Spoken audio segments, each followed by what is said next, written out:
Hey guys, it's Shaylin and I'm here today with another writing video. So today we're going to be talking about how to become a more confident writer. I'm going to be talking about some of the things that really helped me on my journey to becoming a more confident writer, because it's definitely something that I used to struggle with a lot and was something that really just kind of took a lot of the fun out of writing for me. Was a lot of insecurity and constant worrying. And I know it's something that a lot of people struggle with. Whenever I do a topic like this, I always feel like I'm turning into some like self-help guru. I mean, the earrings kinda are giving the spiritualism, help yourself, live, laugh, love. This is actually an MLM vibes. I don't mean to channel that energy. I think it just comes with the territory. Gonna be talking about some strategies to help overcome insecurity. These are things that have all genuinely helped me. I feel like insecurity just used to be such a prevalent thing in my writing process, and I was constantly dealing with insecurity, and it made writing not fun. Since I've implemented a lot of these things, it's no longer really been an issue in my writing, and I feel like that's allowed so much more space for me to actually like improve, because I can actually focus on like what actually matters rather than worrying about stuff. And as we go through these points, I'm going to talk about ways and even some exercises you can do to overcome these issues. Number one, stop judging your work based on the most recent piece of feedback that you got. It's so easy to get in a cycle of judging your work entirely based on the most recent piece of feedback that you received, rather from any kind of internal security with it. Someone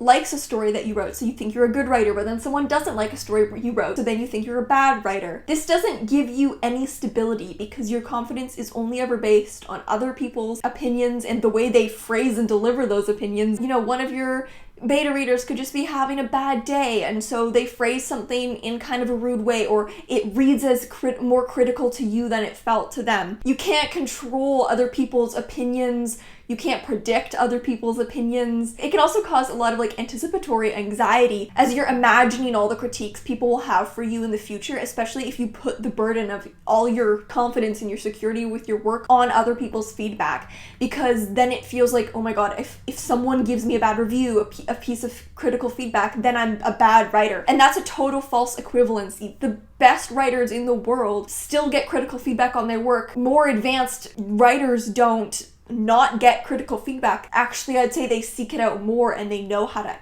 take it. I think the way to overcome this is to just work on completely divorcing feedback from your skill. It's really easy to see feedback as like the judgment or the ranking of your skill level, but that's just not how it works. View feedback more objectively. View it as just a tool to improve the work. It's not a statement on whether you're a good writer or a bad writer, or the work is good or bad. It's just a tool that you can use to develop this work further. It also is really important to work on finding a source of confidence outside of feedback and not relying on feedback or external validation for confidence. You want to find it from within yourself. It can be a confidence boost to get good feedback on a story, but I think the most important thing is to find the root of your confidence within yourself. And I think that if you're not at the point where you can do this, then it's probably not the time to be seeking feedback on your work. And I wouldn't recommend seeking feedback on your work until you have a more stable relationship with it. Number two, stop valuing your skills based on your feelings towards what you're currently writing. It's really easy to feel like if you're struggling with a piece of work, that means you're a bad writer. I cannot stand this idea that a good writer is equivalent to never struggling. I would say that good writers probably struggle as much, if not more, because they challenge themselves. Progressing in any skill doesn't mean you struggle less. Sometimes it can mean that you struggle more because you have greater knowledge and understanding of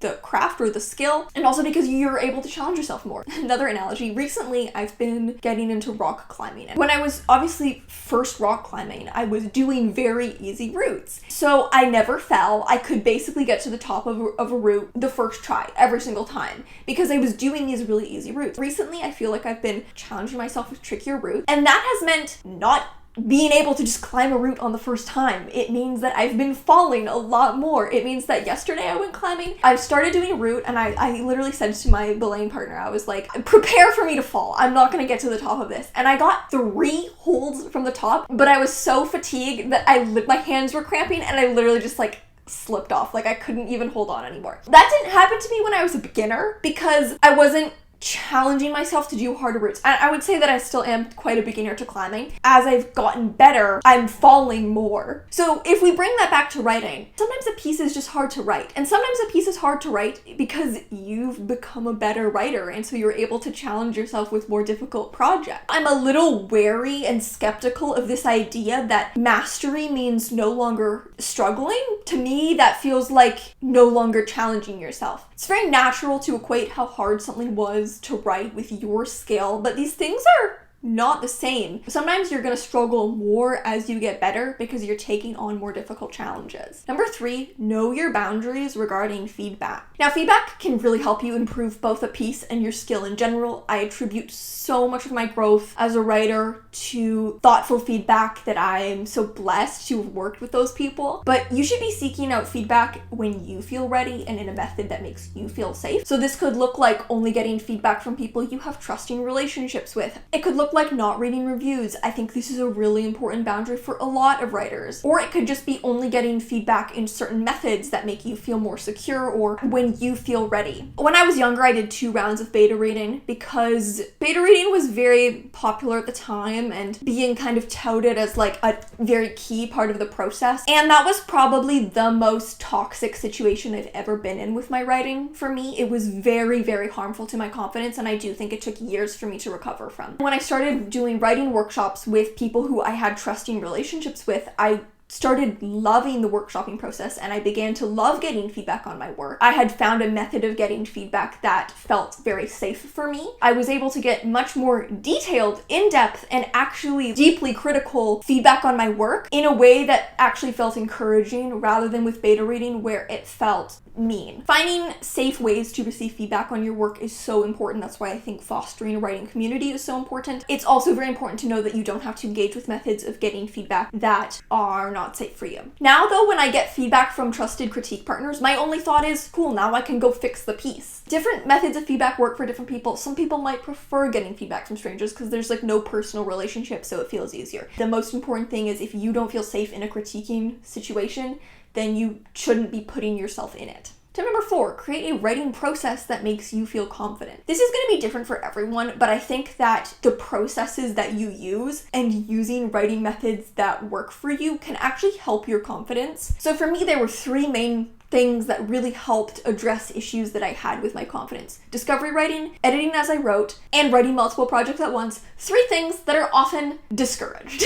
Discovery writing really helped my confidence because rather than comparing it to this idealized, polished version of the story that I'd already laid out, I was only ever comparing the story to itself. I felt very surprised and excited and curious about the story while writing, rather than feeling like I was failing to bring it to life like I'd planned out. Editing as I wrote also really helped. I used to get overwhelmed by problems that were cropping up in my draft, thinking about everything I would have to fix, and it would get so overwhelming that I would often just give up. But editing as I wrote really helped me temper that, so by the time I finished the first draft, I smoothed out a lot of the issues already, and so I felt a lot better about the draft. I don't need to do this as much anymore because I've become more comfortable with my process, but it was something that really helped me. And finally, writing multiple projects at once also really helped because when I was feeling low on motivation or insecure about my project, I could just work on something else for a little bit to kind of like re-find that writing spark. Tip number 5, write stuff you love. This is really obvious, but like really important. And this isn't just like genre or topic wise, how the story itself plays out. Writing the story how you want it to happen rather than how you think readers would want it to happen.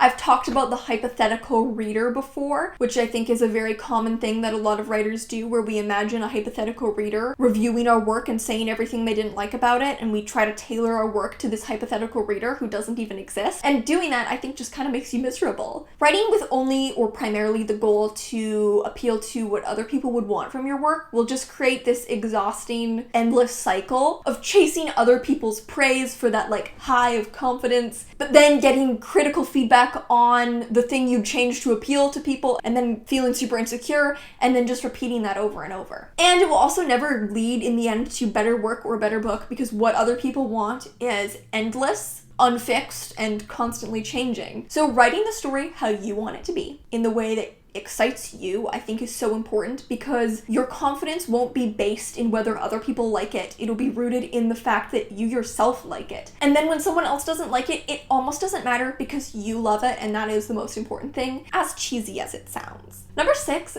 don't shit talk your own work. We've all done it. I do it. I still do it. I try to do it less, but I absolutely still do it. I have a very self-deprecating sense of humor, even doing it in a humorous way. Too much can be very negative for you, but it's very easy to get in a habit where you only ever talk bad about your work and about how you hate it and how you're so bad at writing. It's easy to feel like bitching about your own work will somehow make you feel better because it'll be like cathartic, but it doesn't. It doesn't make you feel better. It only makes you feel worse, because the more you say it, the more you start to believe it. If you're saying it as a joke, it's probably because on some level you believe it to be true. So you're only reinforcing it to yourself. I used to do this a lot. For me, honestly, it was a bit performative. It was an attempt to protect myself from online hate. Oh, well, it doesn't matter if you hate my work because I already hated it. Oh, you think my work's bad? I already knew it was bad. Joke's on you. And the joke was on me. I played myself with this one because all this did was actually make me believe all the stuff that I was saying. I was so scared of being perceived as arrogant that I constantly talked about how bad my writing was, and that just made me start to feel like that was true and that I was bad at writing. You're writing the thing you love because you love it. It's not bad to just know that. You don't have to earn that. I used to feel like I had to earn the ability to love my work, that until my work was objectively good, that would be the only point that I was allowed to say, wow, I love my writing. I thought that I had to get to that point first. That is not true.